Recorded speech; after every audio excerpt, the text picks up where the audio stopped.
While China's strict zero-COVID policy has had a serious impact on the country's economy, another phenomenon has also drawn attention.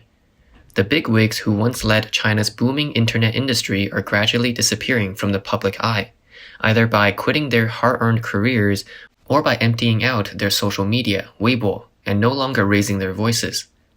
The majority of these people are still in their 40s, in the full vigor of life, but many choose to retire and lie flat. What is the story behind this? We will talk about this topic today.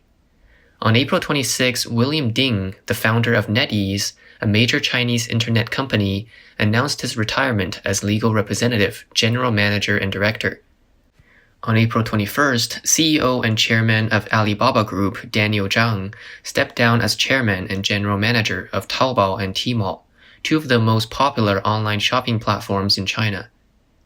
Daniel Zhang took over this position in September 2019 after Jack Ma stepped down as chairman of the board of Alibaba. It was Ma who started the trend of big tech moguls retiring to behind the scenes. Last November, Su Hua, co-founder of China's second-largest short video sharing platform, Kuaishou, announced his resignation as CEO, saying at the time that he would devote more time to developing long-term strategies. Zhang Yiming, founder of TikTok's parent company ByteDance, and Colin Huang, CEO of e-commerce platform Pinduoduo, have also resigned as chairman of the board. Richard Liu, the founder and CEO of China's second-largest e-commerce company Jingdong, also stepped down as CEO. Among above-mentioned bigwigs, the oldest is Alibaba founder Jack Ma, who was 55 when he stepped down, and the latest to step down is William Ding, who is 51 this year. Richard Liu was 45 when he stepped down, Colin Huang was 40, and Su Hua was 39 when he stepped down. Zhang Yiming was only 38 when he stepped down. In addition, these bigwigs have tacitly emptied their Weibo accounts, which is the main social media in China, and they have up to tens of millions of fans on Weibo, making them veritable opinion leaders. Jack Ma, Tencent CEO Pony Ma, including Zhang Yiming, Su Hua, and Lenovo founder Liu Chuanzhi, as well as Didi CEO Jin Liu, are no longer vocal. The most prominent of these is the founder of ByteDance, Zhang Yiming, who announced his departure as CEO on May 20th of 2021, and immediately deleted all his past posts from his Weibo account. Also emptying his Weibo account was Wang Xing, the founder of Meituan, who emptied more than 17,000 posts and millions of words of his personal essays, and Jack Ma, who has not spoken to the public in a long time and was previously one of the most active people on social media and was constantly under media spotlight. In the last 2 years, Beijing has unleashed a storm of regulating on tech companies and the promotion of common prosperity programs, with tech companies being fined large sums of money for alleged monopolization, and these bigwigs have also made large donations in the name of their companies and individuals to Xi Jinping's Common Prosperity Project. On April 13, 2021, the CCP's State Administration for Market Supervision, the Cyberspace Administration of China, and the Administration of Taxation jointly convened an administrative guidance meeting for Internet platform enterprises for 34 Internet enterprises, at which they were asked to conduct a comprehensive self-examination within 1 month and thoroughly rectify each item, with the risk of heavy fines after 1 month. On April 29th of that year, the actual controllers or representatives of 13 internet platforms, including Tencent, Baidu, Jingdong, and ByteDance, were interviewed by various departments of the authorities, and the interviewed enterprises were among the list of 34. On November 19, 2021, the CCP National Anti-Monopoly Bureau was officially launched. The regulation of the tech industry became the norm. According to the announcement on the official website of the China Anti-Monopoly Bureau, as of November 20, 2021, there were 118 administrative penalty cases related to monopoly agreements, abuse of dominant market position, and concentration of operators. While there were 30 such cases in 2020, in terms of the amount of fines, the above-mentioned administrative penalties amounted to approximately $7.4 million in 2020, while the amount in November 2021 was already over $3.3 billion US dollars. The companies fined include Alibaba, Meituan, Sina, Tencent, Didi, Douban, and Little Red Book. Chinese media rounded up 14 major internet companies, which were fined a total of about $3.5 billion US dollars. Among them, Alibaba's $2.7 billion US dollars and Meituan's $500 million US dollar fines are the most prominent. The Chinese authorities also imposed huge fines on individuals for tax evasion, false advertising, and violations of advertising laws, among others. Many of them are popular social media influencers and streamers.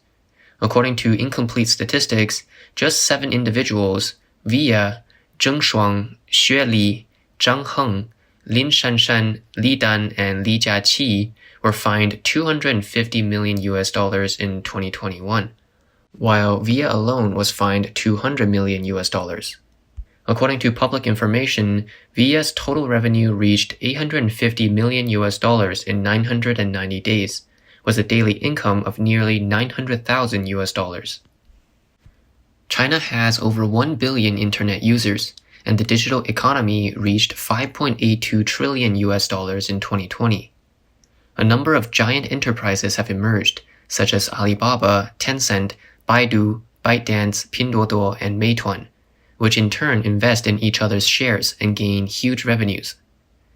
In the 3 fiscal years of 2018 to 2020, Alibaba's investment income was as high as 4.53 billion US dollars, 6.55 billion, and 10.84 billion respectively, contributing nearly half of the net profit. Tencent's paper profit is even higher, with its investment in Meituan alone generating a paper profit of more than 29.7 billion US dollars. Meanwhile, China's economy has been hit hard in the last 2 years by the Communist Party's zero-COVID policy and massive power restrictions. Not only have there been a wave of closures of small private enterprises, but there has also been a huge trend of large foreign companies leaving the country.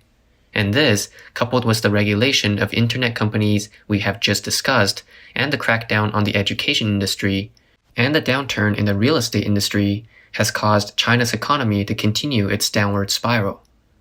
Almost all local governments, with the exception of Shanghai, which had a surplus in 2021, are running huge budget deficits.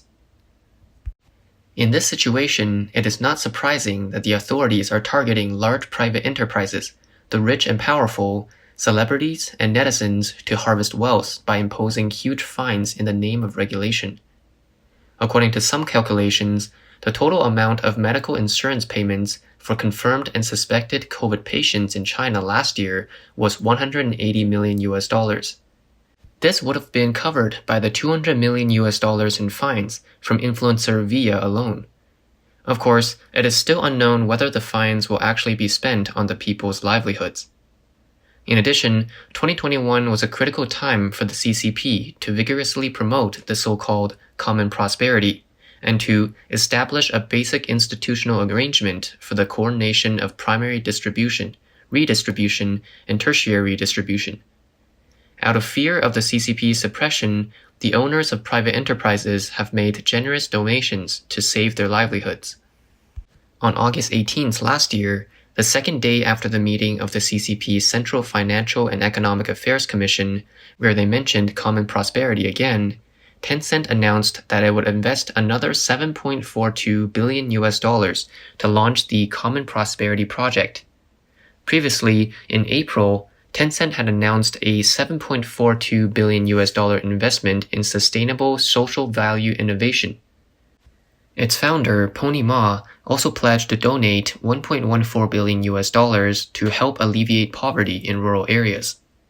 A week later, on August 24th, the e-commerce platform Pinduoduo announced a 1.48 billion agricultural research fund for agriculture and rural areas when it announced its second quarter earnings. Previously, Pinduoduo had donated 100 million US dollars to Zhejiang University. Jack Ma donated 480 million US dollars in 2020, topping the Forbes China charity list. Meituan founder Wang Xing donated more than 2 billion US dollars worth of company shares in early June last year. Xiaomi chairman Lei Jun donated more than $2 billion worth of shares in mid-July last year. And ByteDance founder Zhang Yiming donated $74.24 million to an education fund in his hometown in Longyuan, Fujian. Many people familiar with the CCP authorities' usual tactics say that these mainland tycoons are seemingly responding to the authorities' call for common prosperity by making voluntary donations. But in reality, they are afraid of being suppressed by the authorities and are forced to give out their money to avoid punishment later. In addition, these internet tycoons should, by definition, be most comfortable speaking on the internet. Look at how often Elon Musk of the United States tweets. With their popularity, they can quickly gather fans and voice their opinion on the internet. Also, many of the company's policies, including the company's future development, can be presented to the public there, which is a very good public relations channel. But Chinese internet giants have all given up now because they know it's dangerous to speak in China. For example, Wang Xing, CEO of Meituan, reposted an ancient poem on social media on May 6 last year that satirized the tyranny of the Qin dynasty, talking about the rise and fall of dynasties. He was then accused of using the past to mock the present and was then interviewed by CCP officials, causing the share price of Meituan to plummet and subsequently fined heavily.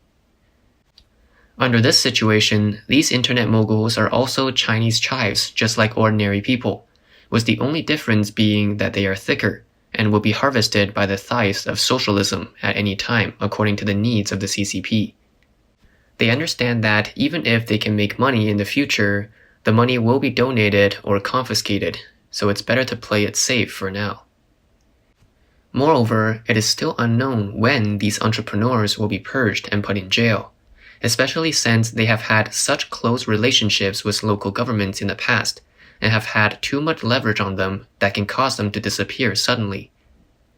So they, one by one, choose to fade out of the business and the public eye. They have no choice but to draw a clear political line with their hard-won businesses and stop speaking out in exchange for survival and at the same time reduce their own personal risk. Looking at the retreats of these leading Chinese internet giants, we can see that China's entrepreneurial environment is gone, which may mark the end of China's internet